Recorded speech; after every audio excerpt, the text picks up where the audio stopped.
For Goretzka, down the right comes Benjamin Henrichs. Stindl in front of him, it's aimed at Goretzka! That's a fantastic opener! Hard to better that! He's done it again. More ominous, I have to say.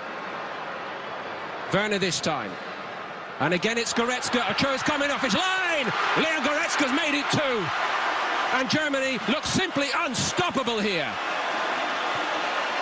And now it's a very, very, very long way back for Mexico. Araujo got a little toe in. It's still Julian Draxler. And that's beautiful for Hector. Fantastic. Timo Werner strokes it home. And now Germany surely are on their way to the final. It's Werner's third of the tournament.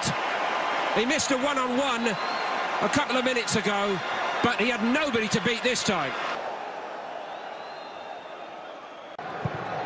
Ter Stegen doesn't keep that out. What a hit! And the whole crowd rises, and how Fabian loves it.